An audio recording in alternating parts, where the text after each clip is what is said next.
Well, hello everybody and welcome. We're at Soccershop.Bet and it is a busy time of the year. Lots of sport happening and of course racing. We have the big race coming up on the weekend that was delayed a week. You'll remember that Her Serene Highness Princess Charlene of Monaco, the big race coming up. And let's start with that because we'll get of course to Champions Day shortly. But there's been a huge amount of money for Princess Calla. Gee, Neil, there's been a fortune, and on paper... Excuse the pun, there's been a fortune. Yes. It's now trained by Andrew Fortune, and I believe he's shouting his mouth off how much better it is than Zarina. Mm-hmm. So he must know, he's the coach, trainer, and he's closest to the horse. So avalanche of money with us. I don't know how much of the training he does. It's probably Ashley. That's why all these horses are doing well. They did very well with that other horse that came up from Cape Town that ran second in the Summer Cup. Mozart. Magic. No, he's a decent trainer. I think he's got a great eye, good horseman. But unless this horse has suddenly improved because of the half-out air, there should be nothing between the two Cape horses. Correct. So interesting. But you know, as a bookmaker, tell us a bit about this because you've got opinions, but at the end of the day, the market dictates, right? I mean, you can't keep being bold and saying, well, I don't take it. I mean, you've got to respond when there's money for a horse. You have to shorten it and try and push out other horses to get a book. Correct. Other horses become more attractive. Initially, you may think that... initially, we had them 2-1 a pair. Right. We're now 18-10 Princess Calla and 3-1 Zarina. Not that that's where the race starts and ends. For me, I think it's a bit of a... deeper. There's depth, yeah, and I like the race. I don't like Princess Calla. It hasn't had the run. Zarina was unlucky last time. And I promise you, the way Andrew's talking, Andrew Fortune, he says it'll win by 100 meters. Well, we shall see. You know what, win, lose or draw, he's one of those characters of the game. Michael Azzi, another one, you know. You need characters of the game. You know what? He's good for the game. He's very good for the game because he puts his heart on wears his heart on his sleeve. Yes. He tells it how he sees it, and if he gets it right, great. If he doesn't, he turns the page and moves on. Absolutely. So that's coming up on Saturday. The week after that, the 30th, is the massive day. And well done and kudos to Soccershop.Bet because you were out in the market some time earlier than everybody else. I mean, earlier this week you let me know that all of those markets for the big ones are out there.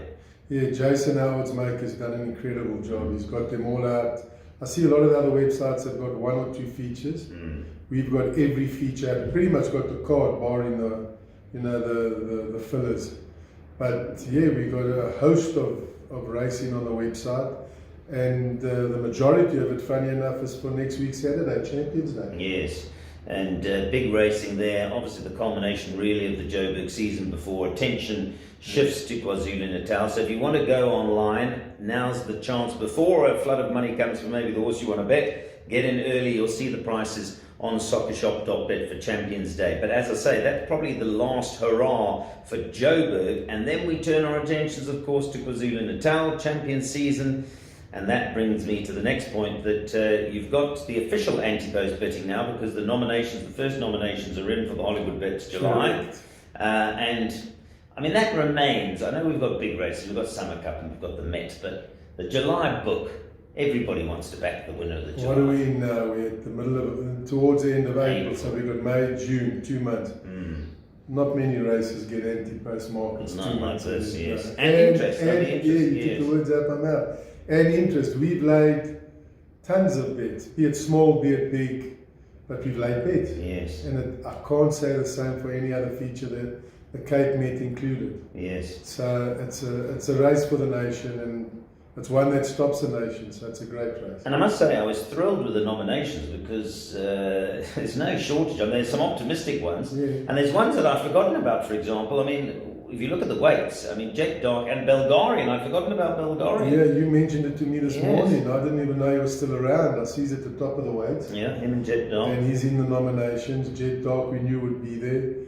A little bit of optimistic entry for me was the sprinter of Canamaze, Cosmic Highway. I would have thought more sprinter type horse, but he knows more than us. Yeah, it could be a good. I think it's going to be a great season and it's going to be a great race. Well, there's no doubt Cosmic Highway is a top individual, whether he can stay the 2200. But of course, the owners, and Dean won it for them with Power King, another horse we were talking about earlier. Yes.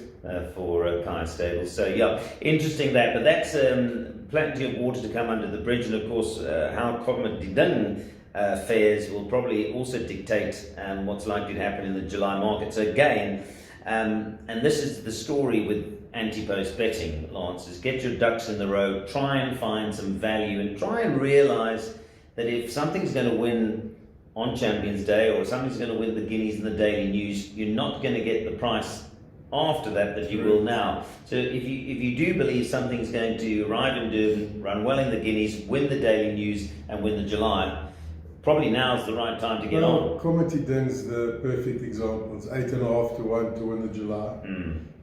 He's going to be 7 or 6 or 8 to 10 max. I don't know what we got on the Champions Cup. If he happens to win that cozily, 8.5 to 1 is an attractive price. And then there's 3-year-olds that are starting their Guineas campaigns into the Daily News 2000. So there's a lot of substance and there's a lot of value. You just need to find it. Absolutely, and it's there for you on Soccershop.Bet. Last thing, touching on sport. Well, I've actually prized Lance away from an IPL game that I'm sure he's keen to go and watch. But you've got all of that coming up. Of course, you've got an FA Cup final that's now confirmed. This race for the 4th place in Champions League. Yeah. What's your thoughts on the top of the Premier League? I mean, we've said it before, Liverpool and Manchester City, or Manchester City, Liverpool, whichever one you prefer, in which order, are many lengths clear of even Chelsea, who probably, although they got beaten last night, probably some distance clear of the others. But what's your feeling? Who's going to blink first? I think Liverpool.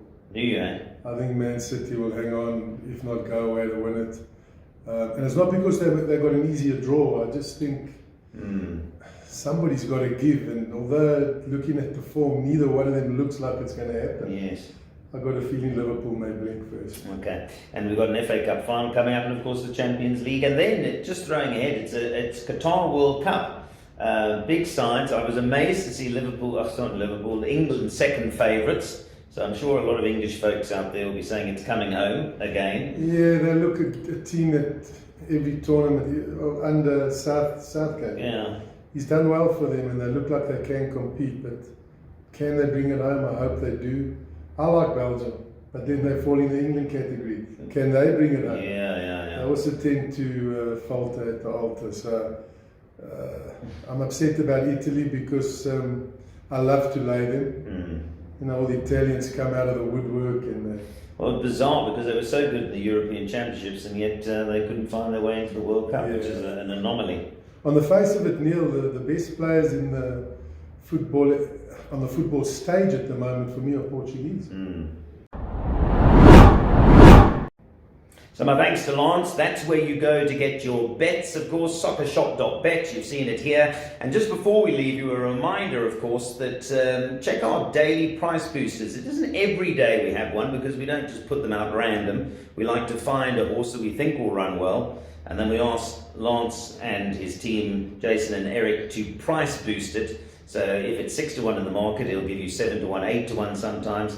And if it's 16 to 10 a place, you might get 22 to 10 a place or something like that. So check on our price boosters. They are standalone videos, and you'll be able to get them on our Clocking the Gallop channel. Lance, thanks very much. All the best. Thanks, Neil. All the best to the punters, and look out for the bundle and boost as well. In the sports part of the boosters, we're going to be sending a whole host of sports boosters that would equate to far better value as a booster than if you just took them offline or online, just to create more interest, and any feedback will be welcome. Thank you, guys. You know, it's excellent what you say that, just to end off, because it's tough enough to find winners. When you find winners, you want value winners.